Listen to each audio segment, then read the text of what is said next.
Hello and welcome back to Push Notifications with AngularJS and WordPress. In this video, we'll set up a WordPress blog so that it can send push notifications.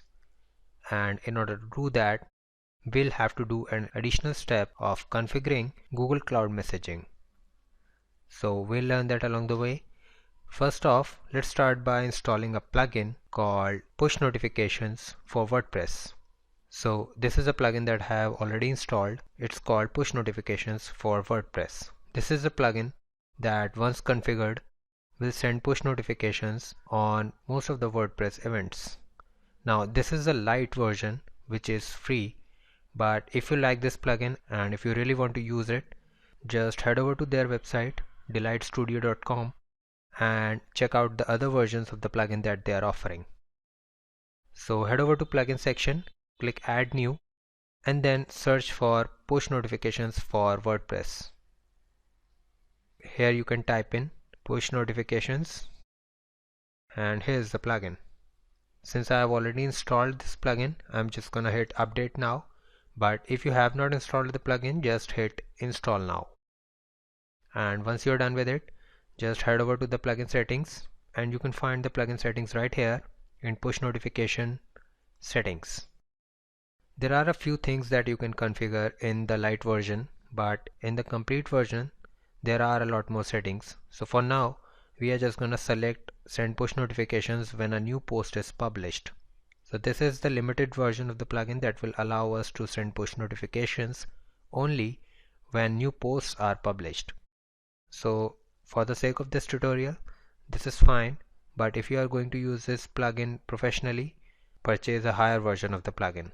I'm just gonna use Android devices for now and send push notifications for posts. We do not have any other options, and if we want any other options, we'll have to upgrade. Okay. Below that, this is the URL scheme that you can leave blank or you can fill in any website if you have. This is the URL that the user will be taken once they confirm with the link that they receive in the registration email. So this is kind of a thing that we do not need right now. And these are the iOS specific settings here. For those who are into iOS development, you have to upload the PEM file, you have to provide a certificate password and the SSL certificate. If you do not have anything except the PEM file, just use the sandbox environment. You can also specify the sound that you want to use for your notifications. So iOS push notifications in this plugin are much advanced than that for Android. Below is the Android push notification settings, and here is one thing that we need to configure, and this is Google API key. So in order to get this Google API key, we'll have to head over to console.developers.google.com. Okay, so head over to console.developers.google.com, and here you can create a new application and get the Google API key. So I have already created a new application here called WordPress Push. If you haven't, just click on this button right here and click on create a project. Once you have created a project, this screen will be open for your project and you can click enable and manage APIs. Okay, here is a list of all the APIs that you can use from Google. So search for Google Cloud Messaging. So here I have Google Cloud Messaging for Android. Select it, and if you haven't enabled it, you will see a button called Enable API right here. Since I have already enabled the API, I have the Disable API button.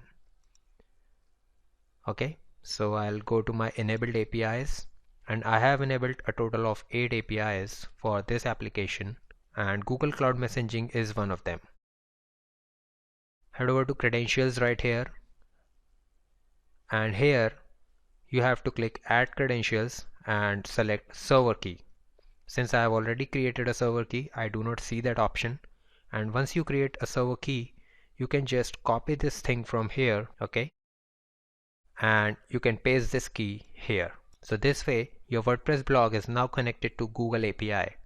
One more thing that you'll need from the Google Developers Console is the project number. So right here I can see this project number. Okay, keep this number safe somewhere for your reference. We'll be needing this project number in the upcoming lecture. So you can just copy down this project number somewhere and keep it safe. Okay. And there is one more setting that we need to do on our push notifications plugin, and it is that we need to have this line right here checked.